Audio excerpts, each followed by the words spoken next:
You're listening to the Health Coach Nation podcast. My name is Hailey Rowe, and I'm a business coach for online health coaches who want to attract their ideal clients, stop feeling defeated by their never-ending to-do list, balance a healthy lifestyle with their growing business, and stop overanalyzing what everybody thinks of them so that they can confidently own their message and online presence. On this podcast, we dive deep into health information you can share with your clients, business strategy tips, and more. Let's get to it.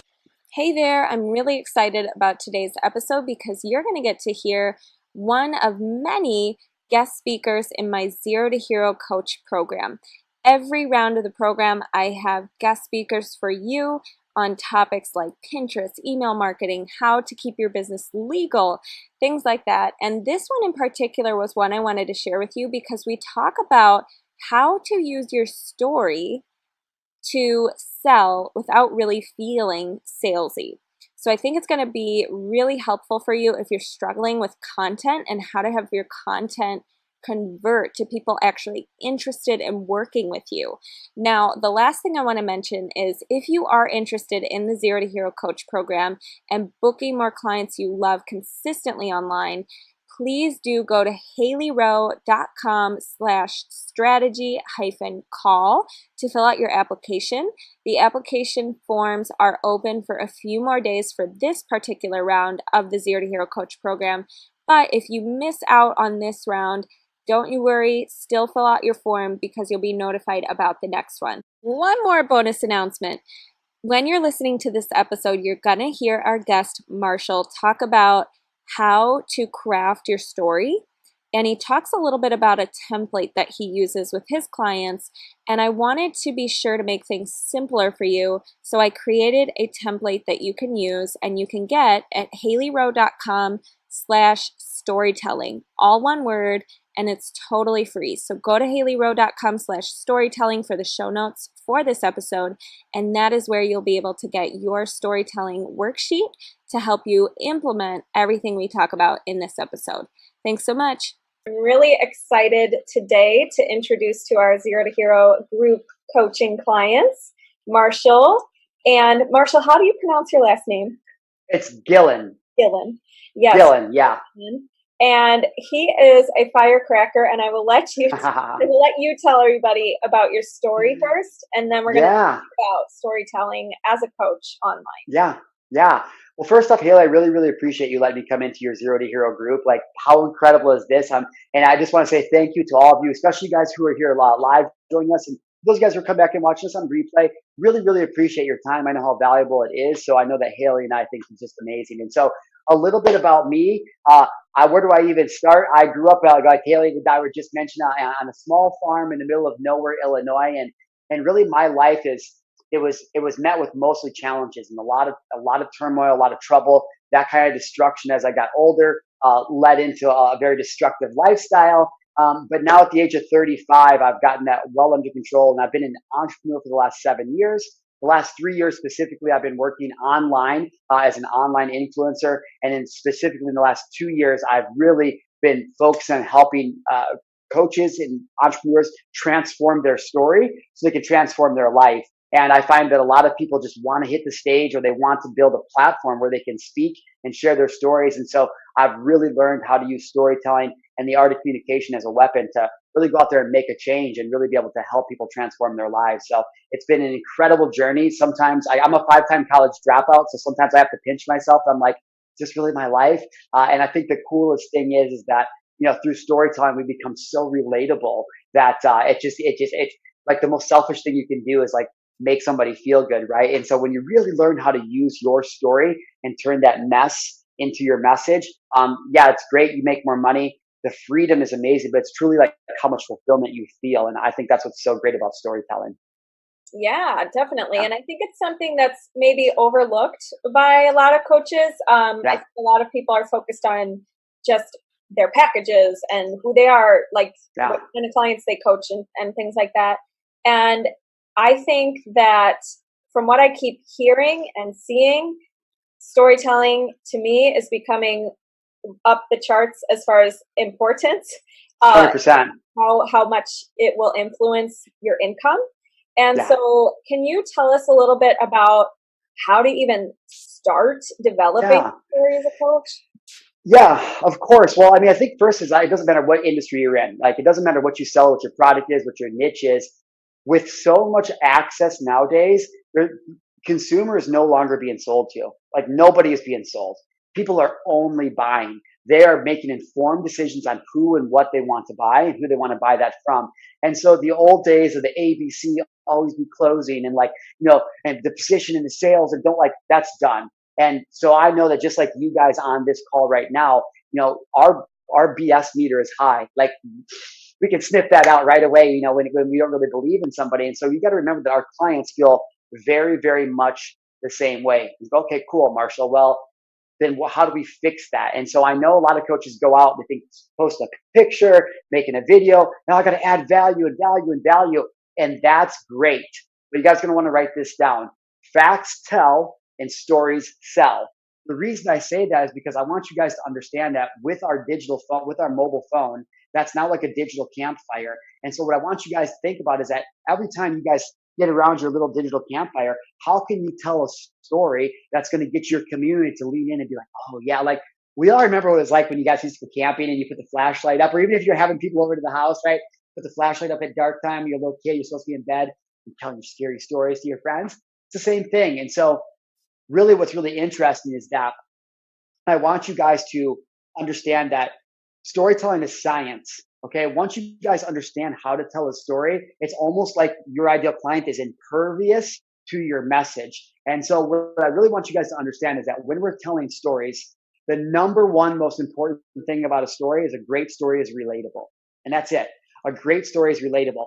For example, for you guys that are on this call right now, like I can tell a story and be like, hey, I know what it's like on a Wednesday afternoon to have to schedule out time and you're sitting here. And so look, I just want to give you guys a big pat on the back and thank you so much. Like that, I'm making myself relatable off the bat. And so that's the power of storytelling. And so now when we go, okay, cool, Marshall, a great story is relatable. Well, I don't understand why that works. I'm going to tell you why it works right now. Okay. So let's just get into the science of it a little tiny bit and I'll give it back to Hailey. The science of storytelling is basically when you guys are sitting in a seat, let's just say you had an event and you're sitting in a seat and somebody's up there and they're just doing bullet points on a whiteboard, bullet point, test, fact, bullet point, fact. What happens is our brain, it looks at the information, it translates it, makes it into sense of it, and then our brain shuts down. Once we figure out what that message is, it just shuts down. There's no engagement in our brain. That's how telling facts work. However, when you tell stories, what happens is the sensory cortex in the brain, it lights up like a Christmas tree. And so now I'm going to be engaged. And so when we talk about actually using science to do that, that's going to create an energy, right, that gets people to dial in. And so to go even more specific, we can get into it later, but there's like certain hormones that I'm trying to produce in my audience every single time I talk, whether it's on live like this or a community call or whether it's on stage. And once you understand the psychology of how people work and you understand that storytelling is just science, it's really, really easy. And I'll get back to you here now, but storytelling starts at the end. And so that's what we'll dive in today is that if you guys want to tell a good story, the story starts at the end. And like anything else in life, you reverse engineer back to you. Love it. Okay, so the science of storytelling. Well, first of all, Yeah. the criteria of a good story is that it's relatable. You start with the end and reverse engineer it. Yeah. One of the things that we've talked about or that they have on one of their worksheets in this group is something that guides them a little bit to getting ideas for their kind of brand story that they can repeat over and over. And the way that we kind of summarize it in one quick sentence is something like this. It's like, even though I'm blank, like where you are now, right? The picture of health or whatever. There was a time when I was blah, blah, blah, blah. And that's why I blah, blah, blah, blah. Insert your mission. So you insert your highest point, your lowest point, and that's why I blank. So sharing with this group, can you tell us a little more about what you do to the science of the story? I improve that maybe? Yeah, 100%. And so let's just make this specific to, and obviously if you guys have any questions while I'm on here, please be very, very specific, ask your questions. I'm very blessed that I get to charge an insane amount of money for my time now. So please ask me any questions you have while I'm here, because that's why I'm here. And so into the storytelling part of it that it goes, it's really, you guys, when I say start at the end, this is what Hailey's helping you guys with is you have to really truly understand who your target demographic is, right? Who is the person that you're talking to? Because online, Facebook alone, there's over 2 billion monthly users, right? Facebook or Instagram's pumped up to like 1.5 billion now. And so I know people get scared and they go, well, I don't know if I want to niche down because I really just want to be able to help everybody. No, always a generalist, always a specialist, never a generalist. And so first and foremost is understanding who is that person online you're talking to, because out of the billions of people, I promise if you pick just one of them, you're still going to hit an insane amount of people that have that same problem, same feeling. And so, okay, you go, this is the type of person I want to help. This is the solution I can offer that person. And so the first thing I always talk about is that turning your mess into your message. And so for me, for example, I had some really challenging things in my past, just like we always have. And so what I want you guys to first look back on is understand what is that biggest pain, that biggest challenge that I ever had to deal with in my life. Now, if you guys know my content at all, I'm on a mission to save 1 billion lives, that save 1 billion lives with storytelling and vulnerability. And so one of the reasons that I've been able to shoot up the charts so quick is because I've become influential because I'm vulnerable, because I don't have anything to hide. Because I'm the one who's like, okay, the way that I explain it is I'm like, in a world where everybody's sitting down, just looking around, like in angst and worry, just wanting one person to go, you just be the leader that goes, you know what? All right, F it, I'll go first. All right, guys, this is what happened. This is what I'm going through. And that is what makes you relatable.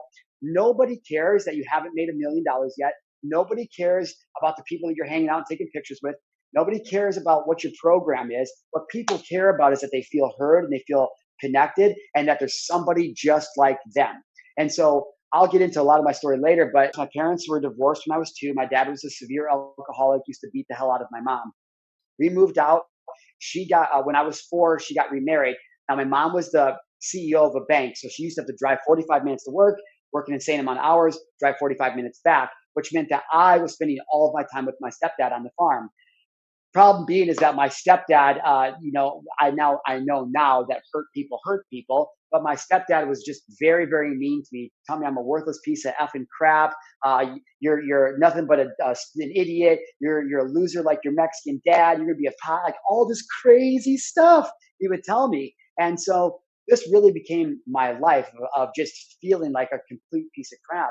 And it's interesting because then I would go out into public in school and stuff, and I was prom king and team captain and class president and all the things, doing all the things. But then I'd come home and I'd be reminded of how worthless I am by my stepdad. Now, some people hear that story and they go, well, Marshall, why didn't you say anything to your mom? I don't know about you ladies, but definitely for men, definitely growing up in the Midwest, this toxic masculinity says that you can't do that. And so what that looked like for me is that I had some things going on in high school, and by my senior year, I was just so off track and so out of alignment with what I was that I just started drinking all the time. I was like, first I quit football, which was my life. I was drinking after school every night. Then it was like, okay, I'm gonna drink before I get into school, and then it was like I was drinking during school, and it's crazy because I had the full academic ride to go to college. When I graduated, I went to Southern Illinois.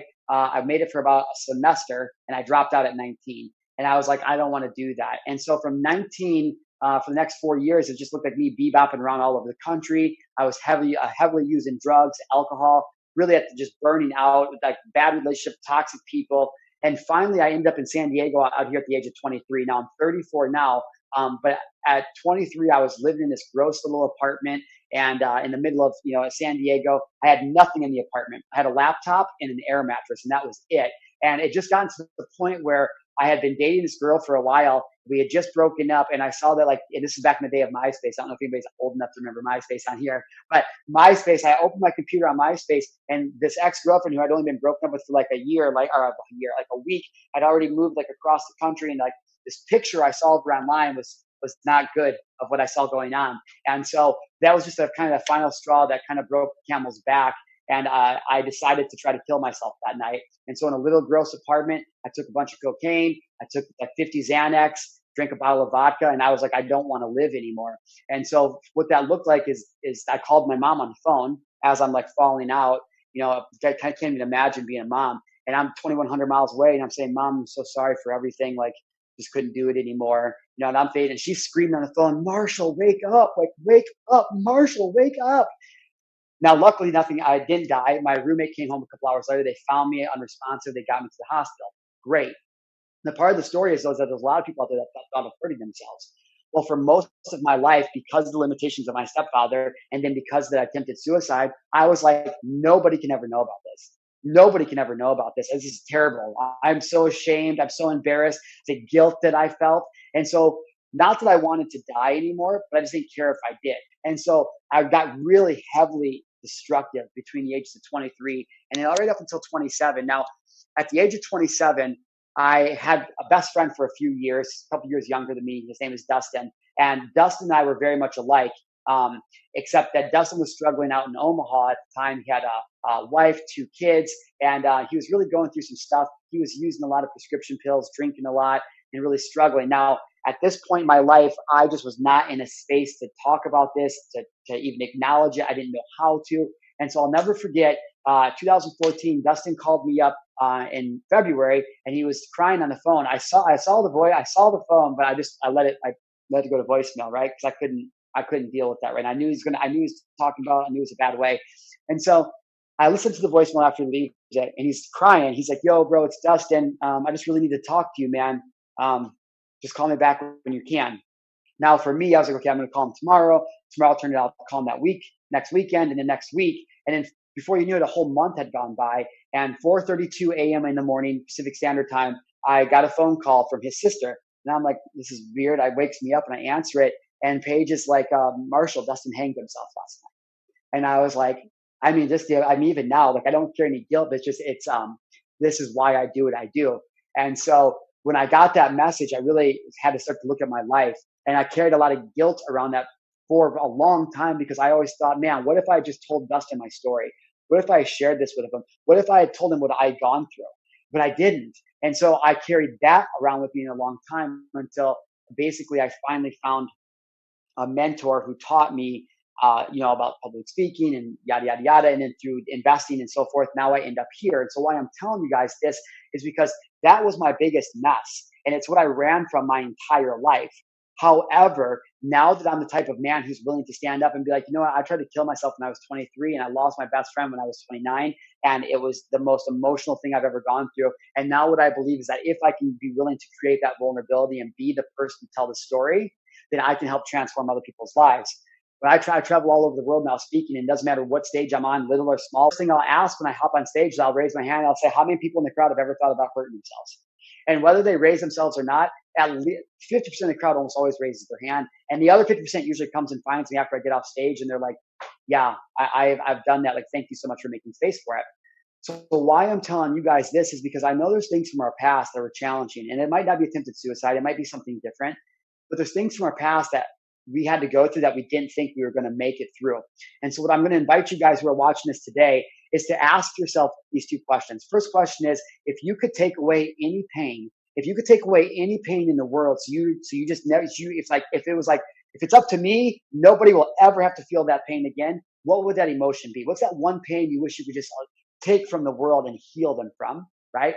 That's the first thing. And so for me, I was like, okay, well, I want people to stop being lonely. I want them to stop hating themselves. And I want them to stop trying to kill themselves, right? And so that's the first thing. What is that problem I can solve? And then how can you turn that mess, what you've been through, into your message? Because the second part to that question is, who do you have to be today that you needed last year? Or who do you need to be today that you needed 5 years ago? Or who do you need to be that you needed 10 years ago? Like you right now on this call, do you think that you could give some advice to you from 10 years ago that might just completely change your life?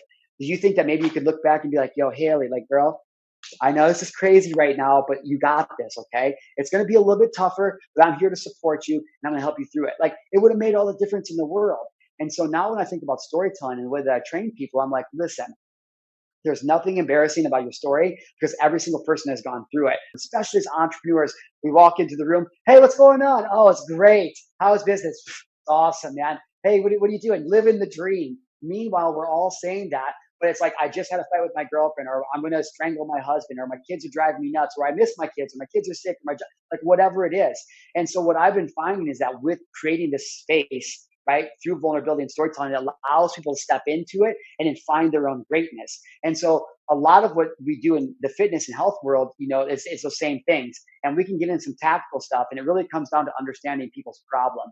People are having an external problem and an internal problem. And storytelling really talks about, it frames it around the topic of the external problem, but we're really speaking to internally what happens. And so the biggest thing for you guys is just understanding, okay, what are those challenges I had to overcome? What is that number one pain I would take away from the world if I could? And then who is the person I need to be today that could have helped me from 5 years ago?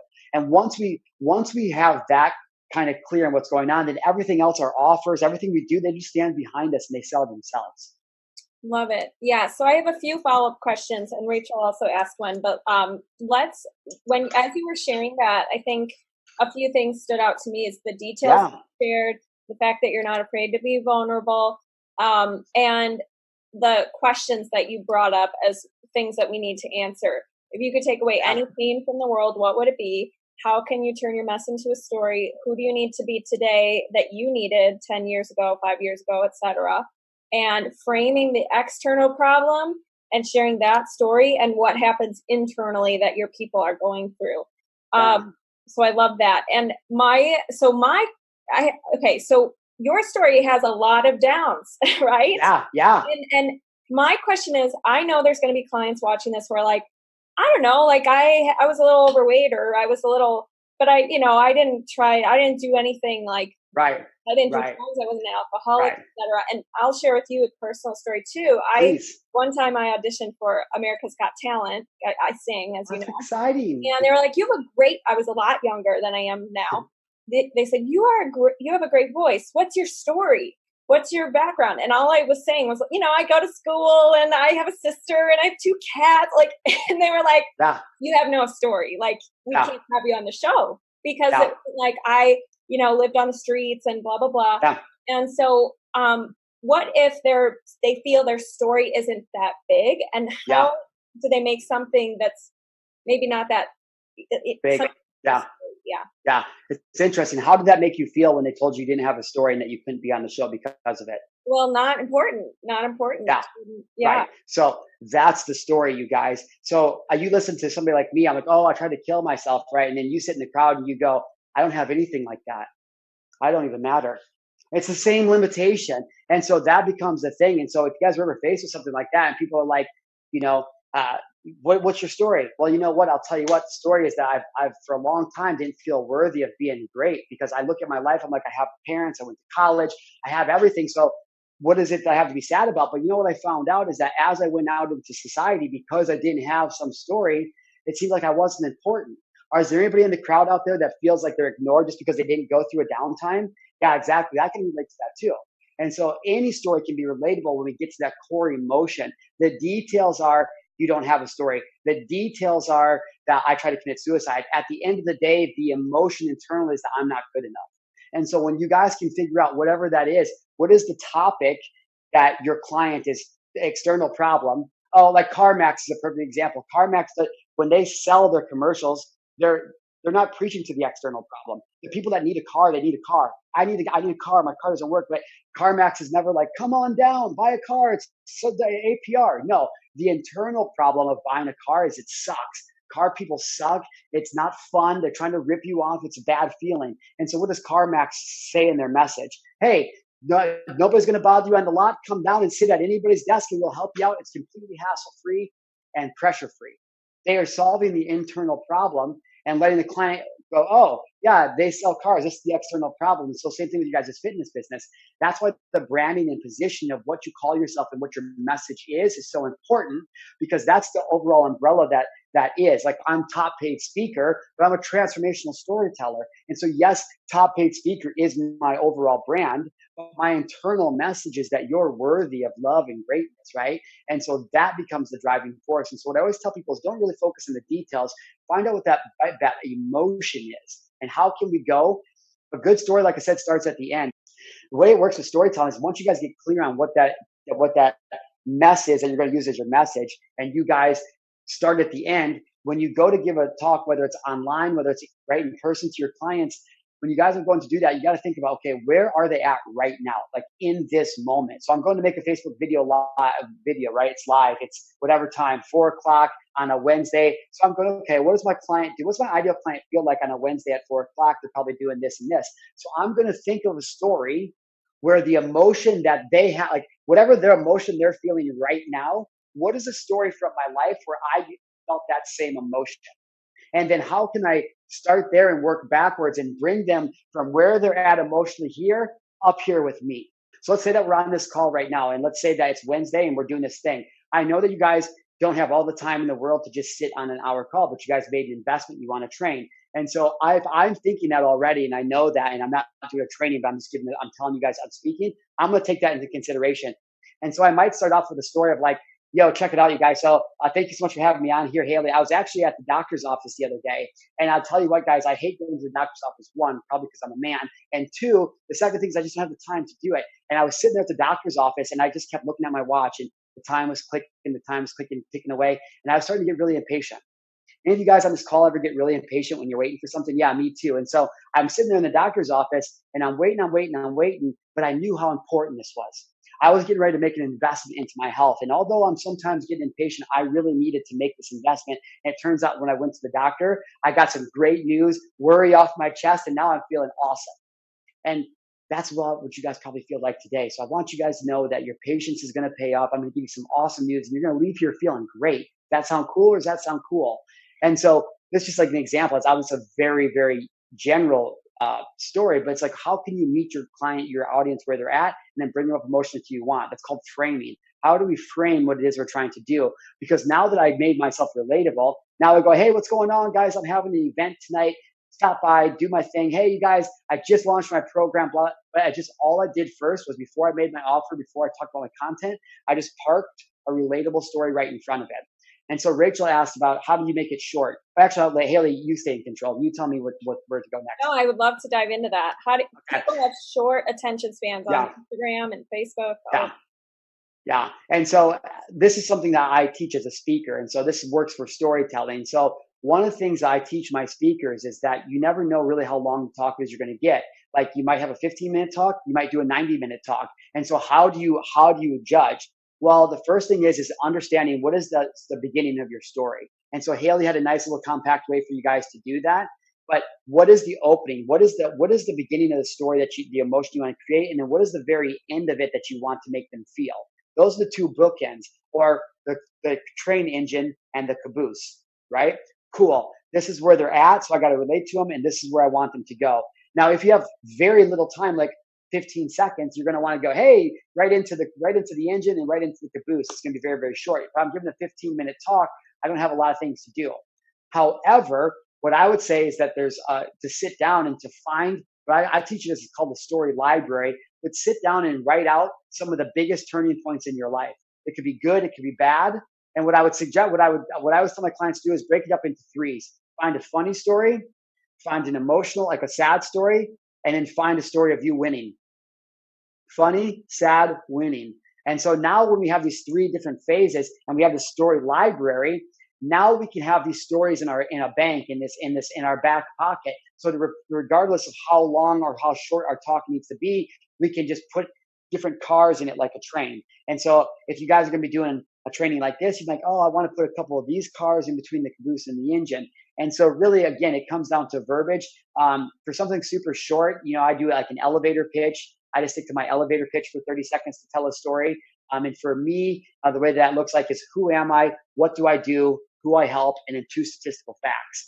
When you guys are delivering something really, really quick, like an elevator pitch, the 2 statistical facts, or at least one fact at least, is incredibly important because it's like a headline. Headlines that say the 10 steps to storytelling convert more than here's the science of how to tell a story. Because that number 10 is something that we can quickly process and decide, oh, is that something I want to be involved in or something I don't? So if I go, hey, what's going on, everybody? My name is Marshal Gillen. I'm a transformational storyteller, and I help people launch paid speaking careers. As a matter of fact, over the last 2 years, I've earned my clients over a combined $1 million, and I've reached thousands of people from stage. Now, all of a sudden you go, oh, who's this guy? Who's this girl? And so that's the power of being able to do it. If you go read my Instagram bio or whatever it is, or whatever I sent to you guys, it's like from attempted suicide to multi-six-figure storyteller. And it's just a quick blurb. And so it's understanding, again, what is that mess that you're turning into your message? Because that is the part that's really going to make your story go quick or long, whatever it is that you want to do. I hope that makes sense. I love it. Yeah. So write down have like a story bank. I love the story bank idea. Mm-hmm. And the other thing is how I know this question has come up from my clients. When you are telling a story about your vulnerable moments, if you're, let's say you're a health coach and you're sharing like the worst parts of your journey and that you still sometimes feel bad about yourself or whatever, how do you prevent the fine line between being vulnerable, showing them I'm just like you, but also still establishing yourself as an expert on the topic? Yeah. Do you follow Rachel Hollis? I do. Yeah. I've read both her books. Yeah. How many pictures of stretch marks and fights and things and crazy trips does Rachel post? Lots. Have you guys seen the Brene Brown Netflix special? Not yet. Okay. Oh, you haven't? No. Oh my gosh. It's like the power of you got to watch it. And so, and for anybody that hasn't watched it yet, go watch it. And if you haven't, if you're not following Rachel Hollis, go follow her immediately too. And so the answer to that is, if you guys don't know who those people are, I think it really just comes down to being comfortable, right? Obviously, there's a difference between sharing something that's like toxic in a way that's you venting and bitching and complaining and playing the victim. And there's a way of sharing something that's toxic that you are ridding yourself of and taking ownership of. And so I tell everything, but that's how I built my brand. I built my brand as, look, when I literally, for you guys who don't know, 3 years ago, that's not even true, like 2.5 years ago, I just got fed up with what I was doing. I was a bartender. I walked out. I've been listening to too much Gary Vee that day. I grabbed my cell phone. I walked outside. I went live for the very first time ever. And I was like, yo, what's up? This is Marshall.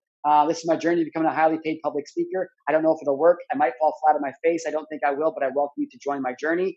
This program is for anybody like me who wants to know the steps of success. I'm going to show you how to go from broke to rich and nothing to something. And so for me, literally all I did is I continued to be that leader who, like I said, when I made my clients over $1 million last year, but did you guys know what I did in the beginning of this year? I freaking burnt out. If you guys go watch my content online from like March until May, it's crazy. It's crazy. I did like 15 different things. I went away from the number one thing I've ever done. And because I was spinning, I was desperately grasping for anything, because like Tony Robbins says, financial gain without fulfillment is the ultimate failure. And so for me, I had all this financial gain, except I had no fulfillment. And so why I'm telling you this is because I still shared it all. I was like, I burnt down my business. People are like, what's going on? But I had to make that space. Even my girlfriend at the time was like, Marshall, you can't tell people this. I'm like, why? Everybody's feeling like this, but nobody's saying it. Nobody's saying it. Everybody needs coaching, but they don't know how to talk. And so to you guys, it's however vulnerable you want to be, but just know that, again, it's very selfish. I'm very selfish. I bear all because it's selfish. It makes me feel so good because I get messages nonstop from people who are like, bro, or thank you so much. Like, you have no idea what your video meant. You have no idea what that post meant. Oh my God, thank you for saying that. And so the more that started to happen to me, there was like all cards on the table, right? And I want to be truthful. If I'm looked at as the influencer and the leader, then I need to be willing to speak up and say the things that are hard to say. And that's the same thing in your guys' business. It's the same thing with your personal development, with your business mastery. Doing the things that are uncomfortable and hard at first are what help you to grow. And so if you want to help people change, then you have to be a catalyst for change. And being able to catalyst for change, now again, means creating that space for your people to step into and feel safe for a moment where they go, okay, I'm listening. Tell me more, Hailey, what's up? And that's the part so vulnerability as much as you want. But like I said, if you guys want an excellent example that's very relatable, go check out Brene Brown or Rachel Hollis. Or that guy, Marshal Gillen. Yeah, and check out Marshall's page. His Facebook page captivates me all the time. I'm not kidding you. Because I appreciate that. Your stories and your posts, I'm always like, oh shit, now I got to sit down and read this. And so what about, and I want to ask you about that. How do you make these posts so captivating? You have a good head, tell me the structure. How do we do this? Okay. Now I thought you might ask this. So I brought a whiteboard because anybody that knows me knows that I whiteboard everything. And so if you guys have pen and paper right now, grab it out because I'm going to give you something that I only give my paid clients. This is literally, I'm going to give you a template that shows you how to tell any story that is massively, massively impactful for your guys' clients. The way that I put it in my program, it's called stories that sell a lot of anything. And so if you guys want to know stories that sell a lot of anything, I'm going to show you right now. And so there's a couple things that we're going to do. We're going to draw 2 lines down our paper. We're going to break it up into 3s like this. We have topics, problems, objections. 1 second, guys. Just let me get this filled out. I'm just going to put EIP. Okay. So this is what it looks like. I think I'm probably backwards on this camera right now, but I have a topic. I have a what's the thing I'm looking for? A space for problems. Column. That's the word I was looking for. I couldn't move on without finding the word. I have a column for problems. I have a column for objections, and I have a column for topics. Now, obviously, there's a lot more in depth to go into this. So I'm going to give you guys the overview so you guys can use it for yourselves. Okay. And so first, let's start over here with topics. First, let's start here with topics. You can do up to, I usually coach 6 topics, up to 6 topics, but I just do 5 right now. Let's say that you have 1 for every day of the week. Okay. And so let's just, let's go through some things. And so like, what are some of your favorite things to talk about? Over here in the topic part, it's like, you want this to be the thing where you go, look, like, if you get me started talking about this, like, I'm not going to stop. So don't even get me started, right? Like, whatever. And so for me, it would be like storytelling. Cool. It would be speaking. Yeah, for me, it'd be like a vulnerability. And then let's pick some random ones. Let's say I live on this high rise, so I can see the airport. So let's say I love planes, and then something super random. Sandcastles. Cool. Okay.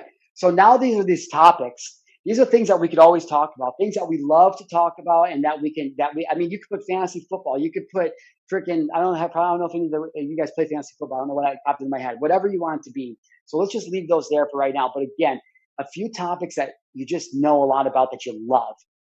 Cool. Over here, we're going to pick objections. So after working with Hailey, you guys should eventually already know what are the top 3 objections that your client gives you to working with you, to buying your product. Okay. So side note, you guys should probably list out 20 to 25 of the top objections you get, write out the objections that you have to them and how to overcome them and practice them every day. But top 3 here. So I'm a speaker. I sell people. I teach people how to get paid to speak. Great. So I know right off the bat that the number one fear, the number one objection that they're going to have to doing this is not experienced.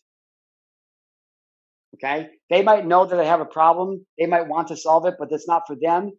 And so, Marshall, I get it, but I'm not experienced. Okay. No money. That's a big one. And no time. Cool. And a lot of these are the same, you guys. The common objections, of course, psychology of why people are like they are. If you're looking at this and going, oh, that's mine too. I can't have the same as him. No, like, trust me, they're probably all mostly the same. And that's good. We're going to show you how to work through this. Now let's fill out this last column and then I'll show you guys how to do this. Now we're going to list all the problems. So again, I have an E for external problem, an I for internal problem, and a P for philosophical problem. Okay. If you guys haven't read the book Story Branding by Story Branding by Donald Miller yet, you should read it. I got this part from him and I integrated it with everything that I teach. And so what is the external problem that your client is having? For you guys, they want to lose weight. They want to lose weight, right? They want to be healthier. And so my client, the external problem, let's say, is they don't know how. They don't know how to get paid to speak. I'm going to abbreviate. I'm running out of room. To get paid. Okay, that's the external problem. They're like, dude, I want to get paid. I just don't know how. I'm going to go, cool. All right, tell me a little bit more, right? And then what's the real problem they're having? I don't feel qualified. That's what it really is. They would go out and learn how to get paid, but they don't feel qualified. So not qualified. That's the internal problem they're having. And then philosophically, They believe that's messed up. They're like, I have a message, I have a story to tell that could save the world. I need to get this out. The world needs to hear this. That's their philosophical problem, okay? Needs to be heard. Okay, cool. So how do we put this all together now? So now what I'm going to do is I'm just going to work myself from this side of my board back, okay? And so now I have the template to tell a story about anything I want. Let's just say that today I went to the beach and I want to talk about sandcastles because I freaking love them so insanely much. And let's just say I'm going to pick one of these objections. Let's say that no time. Let's say I'm going to do no time. And so I'm going to tell a story. It's going to be the topic of sandcastles. The objection I'm going to overcome is not having any time. And the problem I'm going to face today is I'm not qualified. I'm just going to attack that internal problem, right? And so now I can tell a story from here. So check this out. If I want to tell a story about sandcastles, if I know that my client's number one problem is that they don't feel qualified, right? What did we say earlier? Start at the end. Okay, what is a time in your life when you had sandcastles, right? When you experienced some of the sandcastles and the emotion was that you didn't feel good enough, right? And then how did you fix that problem? So check this out. You guys, I was at the beach earlier today with my mom, and I looked over there and there was a little kid playing with his sister, and they were making sandcastles. Now, I don't know if any of you guys have siblings or not, but as the little sister to my older brother, he used to make these badass sandcastles. And I don't know if it was like how he packed it or if he was using the right amount of water or what it was, but his sandcastles were always so great. And I'm telling you guys, no matter what I did, I never could seem to get it as good as he did. Now, I don't know about you guys, but my brother, and God bless me, didn't mean to, that dummy, he put a limitation on me. He made me feel like I wasn't good enough to make these sandcastles, you guys. It's absolutely crazy. And so, as we grew up and continued to go to the beach, and as we had our own kids, every time they wanted to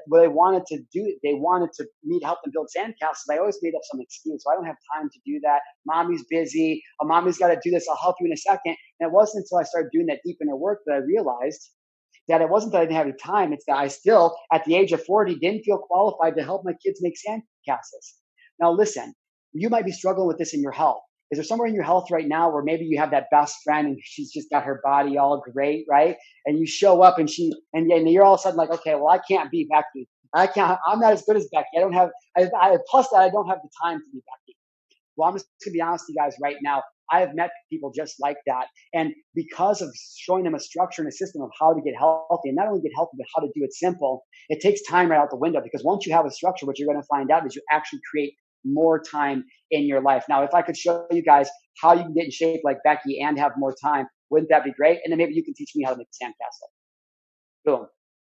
There's a story. And you can do this for anything. You can work yourself backward from any of these topics. It could be about vulnerability. And you just think of a story about vulnerability that you want to fit, then pick one of the problems you want to disprove, and then overcome an objection right in the same story. And so what happens when you tell stories like that is people you've already hit all the big points. And so the reason that, Hailey, one of the reasons you probably sit down and read about a lot of my stories is that I hit a lot of those points. I start with a topic that you're interested in. If you weren't interested in the topics, you wouldn't read it.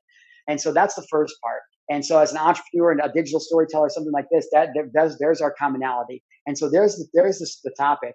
Well, one of the things that all of us face, me, same thing. Like I used to make a little bit of money. Now we make a lot of different money. And now the problems are the same, but different, right? I didn't used to think I was worthy of hanging out with people who made $10,000.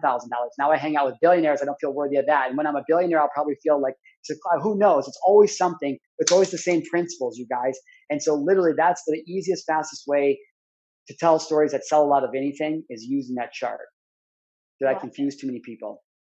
No, I like that chart a lot. And I think that if you guys have questions, comment them. But I have two other questions having to do with this. Please. One is sometimes I think my clients feel shy sharing and going live in general. So how do they whip this together in a timely manner and share a good story without, and make themselves do it? Practice. One, it takes practice, a lot of practice. You guys, I haven't been telling stories like this for a long time. Even when I was coaching and selling storytelling, I just continued to get better. And so there's no right or wrong. Live video is best because the algorithms say it's best. Video is next best because the algorithms say it's more next best, and because people relate with video a lot. I started my brand Marshall Live because I didn't want to be able to hide behind anything. And so I always told people, look, I don't know what influencers are doing, but I go live because you can't fake it. You can't hide live. And so that's why you always see so much mess and vulnerability and craziness, right? However, there are still, millions and millions of people who listen to audio, and audio, a podcast is massive right now. There are still millions and millions of people who read blogs. And so what I would suggest for you guys is that there's no right or wrong answer for anybody. Just like you're not going to tell everybody to go do freaking kettlebell snatches, right? Like some people might need to start with just like some upright rows with some dumbbells or on a cable machine or whatever. And so we're still working towards our goal, but we're using it in the medium that we know best. And so don't listen to you don't have to do video. You don't have to do live video. It's what you feel most comfortable with. So just like Hailey would tell you, start where you're at and look at where you want to go. Maybe you end up just blogging and you make $80,000 a year and you're like, holy freaking smokes, this is better than I thought I was going to do. And that's cool with you because you get to hang out with your kids. You get to type up on the laptop every morning, drink your coffee, look at the ocean, and you're good. That's cool. You guys have got to remember that there's no right or wrong in this reality. You literally are the creator of your reality. That what you see externally is how you feel internally. And so the biggest things you guys should be focusing on is, what is that message? What makes me feel good? What I tell you guys, I got on here selfishly. I'm just selfishly out to feel good every day by making other people feel good. And so when you show up in your business doing that, and you understand that creating that space is going to bring people back to you, just get into where you just drop into that frequency where you operate best. If you're a great writer, then write. If you're a great audio person, then do that. If you're on video, then do video. They all work.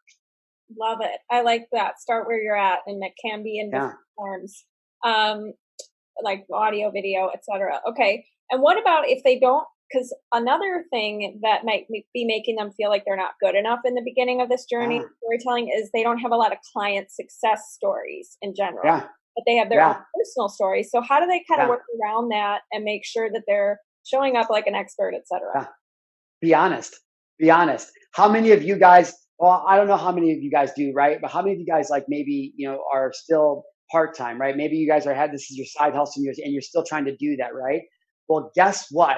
You from 3 years ago wasn't even freaking brave enough to try a side hustle. You weren't even brave enough. Like you wanted to do it, but you didn't. And that's the story. You guys, okay, so you're not going to coach, entrepreneurs making 6 and 7 figures yet, but you can help you from 3 years ago. And so it's just as easy as get down and going, hey, what's going on, guys? I'm being real honest with you. I just got out of work. I am freaking exhausted, but I am not giving up on my damn dream of being a full-time fitness pro because I know how much I have to give. And so as much as I don't feel like it, I'm going to sit down and I'm going to grind out about 2 to 3 hours tonight, but this is what it's going to take. This is what it takes in business. Yeah, I've mastered health, but now I want to master the business of health. Maybe you want to master something. Maybe you want to master your health. Listen, I can help you master your health. I've got that. Do it from somebody who has the blueprint and somebody that you know is dedicated to not only bettering you, but bettering themselves because I show up and do it every day, right? And so it's just, again, starting where you're at, pulling back the curtain and being honest because that inspires people. They go, oh my God, Hailey's doing it. I've been thinking about getting into health. I've been thinking about getting into shape for like a year or two now. My husband's been griping at me and I've been feeling like crap. I just want to feel sexy again. You know what? If Hailey could take a chance on her business, I'm taking a chance on her because you taking a chance on yourself is inspiring to somebody else to do it. A lot of you guys, if I tell you guys I helped my clients earn over $1 million last year, you might want to learn storytelling from me, but you might automatically disqualify yourself, which is silly, but that's how people work. And so you guys got to remember that not everybody wants to go out and work with Emily Skye, that some people can't relate with her. Oh, that's another great vulnerable person. Somebody that tells vulnerable stories online in the fitness niche. Go check out Emily Skye. My sister loves her. Yeah, she's awesome. And so that's an example. And so just start where you're at. The other thing about that is when you have a story and you tell it and you do really well, just like you just did, where you make them actually feel like they're rooting for you and they're like, I want to be a part of this too. And they actually feel a part of this 100%. And they want to buy into you because they feel a part of your journey. The other question though is maybe they don't, or maybe you don't link it properly. How do you link your story to, and my programs are this, or let's work together? That's the transition. It's a transition like we were just going through here. And so you guys saw when I got to the end of it and I was talking about, now my daughter comes up and she wants to build a sandcastle. And it turns out oh, that's something I've been having inside of me for a long time. But you guys, this is exactly what my clients feel like in their fitness journey. Do you guys see, like, the way that you guys are feeling about your fitness journey is how I feel about building sandcastles with my daughter. And it's silly. I'm looking at myself. I'm going, you don't have the time. You're not qualified. We're talking sandcastles. You're a 40-year-old woman who's built a business. You can't build a sandcastle. So I know you guys are feeling like that about fitness as well. So the tie-in is that you tell the story. They go, oh, now they're relatable. They're emotionally invested into you. Oh, that's why we tell stories, to get them to make an emotional investment. They make an emotional investment, and now they trust you. It's a way to accelerate the know, like, and trust factor. So once they know you, like you, trust you, they'll invest in you. And so it doesn't matter what story it is. You tell the story, you tie it into the problem. They go, oh my gosh, she's just like me. You overcome their objection that they don't even know that they're going to have for you yet, but they're going to try to make up because of their limitation. But because you're the expert, you already positioned it. So you go to the topic, problem, what's the objection, and that's how you work it, right? And so to answer your question, it's just I lost my topic. I just thought of something while I was doing this. What was the question? Oh, so the tie-in is just to make that relatable right there at the end. And so once you highlight the emotion that they just went through, now boom, tie in your thing. Now look, this may be the same thing that you're going through right now in your business, in your speaking career, in your health, in your whatever. Hey, it's the same thing you might be experiencing in this area of your life. Remember what we did is we started at the end. Where are they at emotionally? Okay, so now this is a story that the details don't matter. The sandcastle doesn't matter. Being overweight doesn't matter. Those are the details. What are the emotions? Well, the emotions is that they don't feel worthy or they don't feel good. Well, what's a time in my life that I didn't feel like that? Oh, sandcastles. And so we start down there where they're at, and then we bring them up. We show them a tangible example of how silly or how to overcome it in the story. That's what the story is about. It's telling the story of, oh man, I used to be like this, but then I was like this. But check it now, and now that we took them emotionally because we got them to make emotional investment, but now because we took them from here, and now that they're up here with us during our story, now we can talk to them like we would normally talk to them. Hey, what's going on? Like, look, check it out.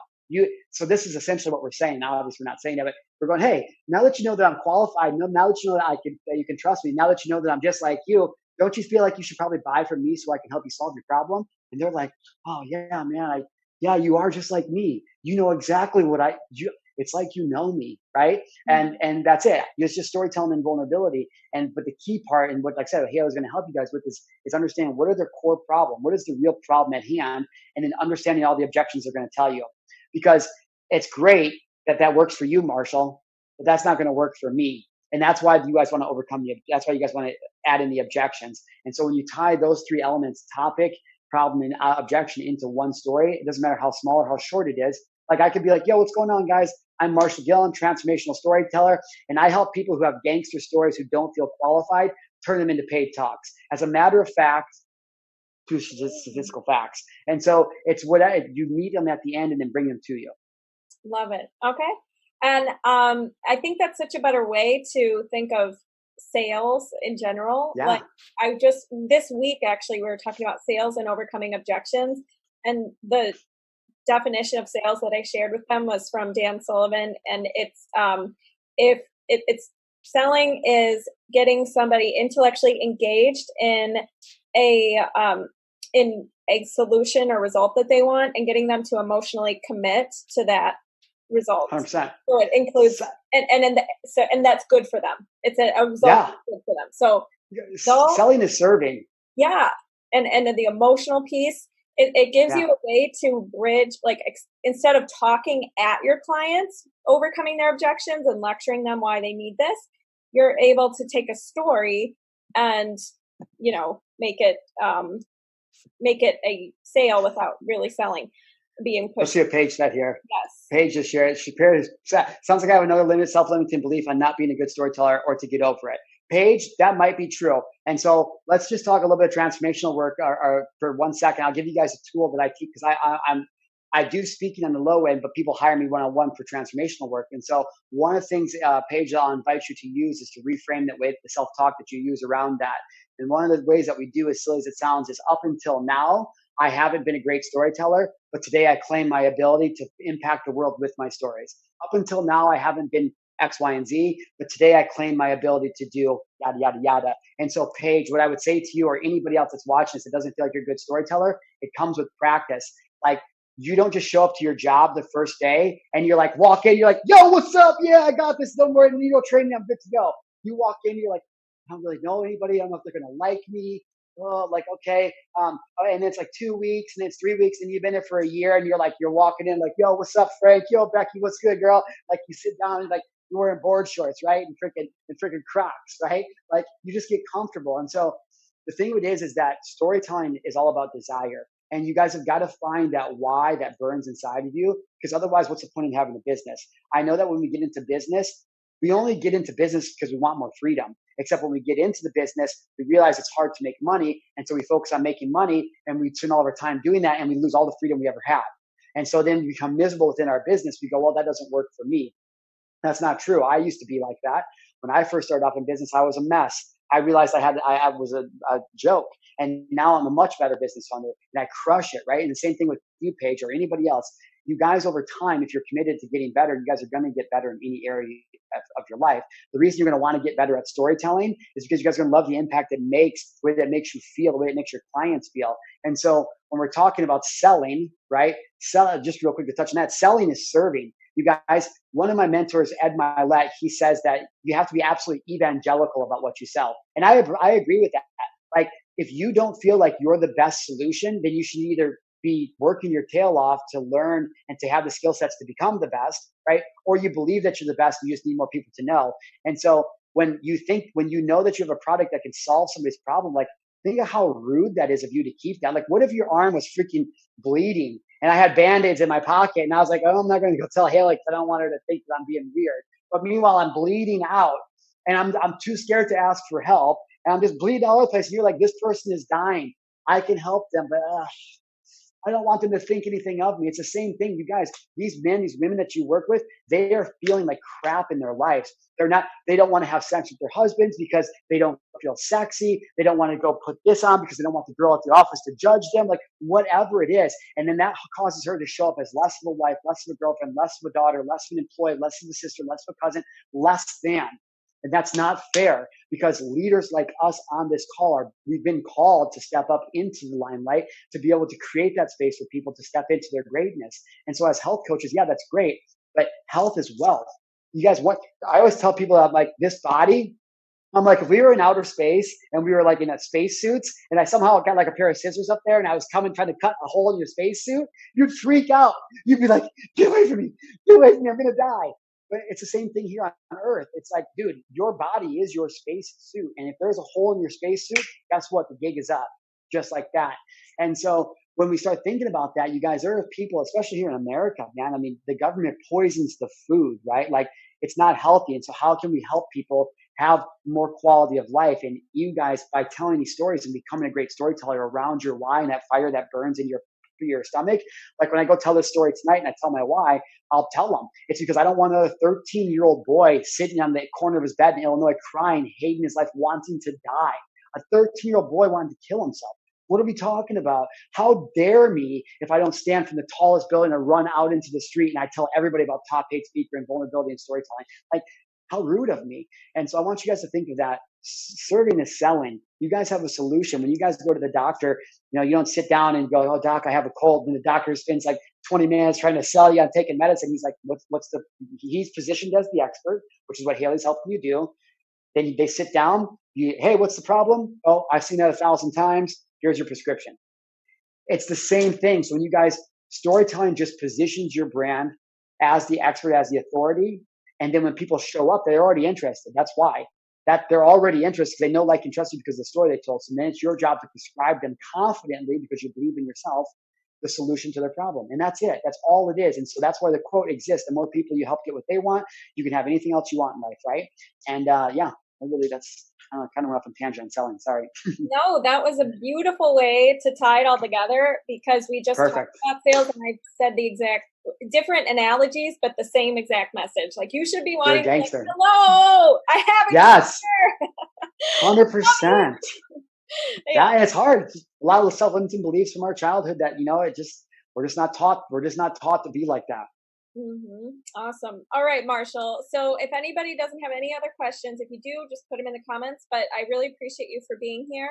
And of course, thank you so much. Let everybody know where they can find you online. Yeah, you guys can find me at Marshal Gillen anywhere. Type in Marshall Live. I'm on every social media platform, and I do a ton of free content. And I always go back and engage with my content. So if you guys need any help or anything like that, just come find me, come follow me, send me a DM, and I will hit you up. Probably send you a voice note because I'm too lazy to type. Thank you so much for listening. And if you want to get that storytelling chart template that Marshall mentioned and taught during this episode to help you implement what you learned, go to haileyrowe.com/storytelling. It's all one word, Hailey Rowe, HAILEYROWE.com/storytelling. And if you want the opportunity to win prizes, please leave a written review on iTunes. This will enter you to save big money on my program, or it can win you a free 30-day supply of organic recovery bits, which is also known as chlorella. To learn more about chlorella, you can go to haileyrowe.com/algae, but I can't wait to see you guys enter and can't wait to read your reviews. Thank you so much and have an awesome day.